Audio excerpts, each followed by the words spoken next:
Okay, in this video we're going to look at some footwork components that actually weren't working as they should have been for Mark Hominick versus Eddie Yagin at UFC 145. What was happening in this kind of situation is you've got two very opposite kinds of styles. You've got Eddie Yagin, who likes to effectively stand and trade, doesn't do a huge amount of movement, throws very powerful strikes, throws quick combinations. And you've got Mark Hominick, who's very, very tidy, isn't that ill-disciplined with his hands, keeps everything very tight, and does really nice footwork in and out, very swift with his footwork, moves really well, but was making one big fundamental error. And that is that he was moving incorrectly in terms of his circling, or at least his preference was for moving the wrong way.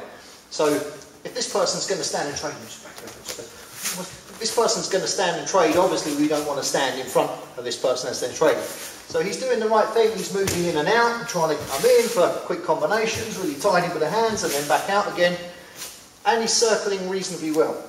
But what he's doing is circling towards the power side and the danger zone all the time. If we look at Milsey in a typical orthodox left foot lead stance from here, as I come round this side, this is going to be where he's most powerful. He can throw both hands very strong from here, he can square up to me and be very, very powerful. This we refer to as the open side when we're talking about it in Pro My MMA. Open side, this side, closed side, this side. So as I'm moving towards the open side from here, it's great for me because I can throw combinations as well and open this person up. But if this person's the really strong striker and I'm trying to avoid a lot of damage, I'm going the wrong way. So particularly in the early rounds when this guy's strong, if I'm moving nicely in and out, but as I'm moving I'm coming this way, I'm just walking straight into that powerful combination work from there. So someone with great footwork, which should be a brilliant kind of antidote to someone who's not moving very well, actually making a bit of a mess of it because they're coming into the danger zone and giving this person gifts over and over. So as he's moving this way and getting caught.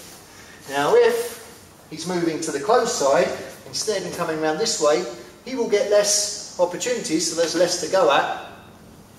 Only a few slightly more limited options in terms of attacking windows, but it's very, very difficult for this person to counter-attack and particularly throw combinations. So from here, if Milsey wants to throw a combination, he's got to turn and square himself up towards me before he can throw a really effective combination.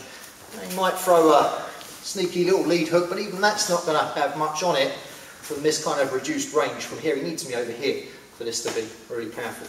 So by moving off to the closed side, when this person's fresh, when they're at their most dangerous, I may not have quite as many striking opportunities myself, but I'm going to drastically reduce the amount of danger I'm going to get into from this person. So I'm just going to turn Milsey a little bit more towards me in this kind of position. So we're here, and as I'm creating the range now, if I come in back this way and strike, now for Milsey to correct, come back and start striking, it takes him a little too long.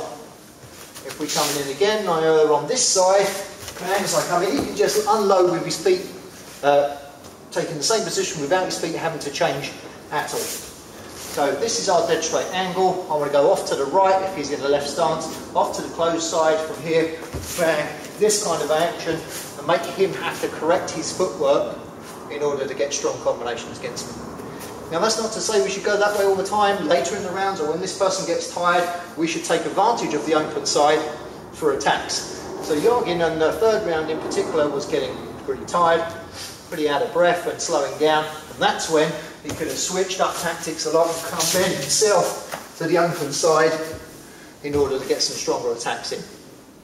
But the piece that we're really looking at here is particularly when you've got someone who loves to stand and trade, not moving to their open side and giving them that natural advantage, but moving off to the closed side from here and taking those angles away from them.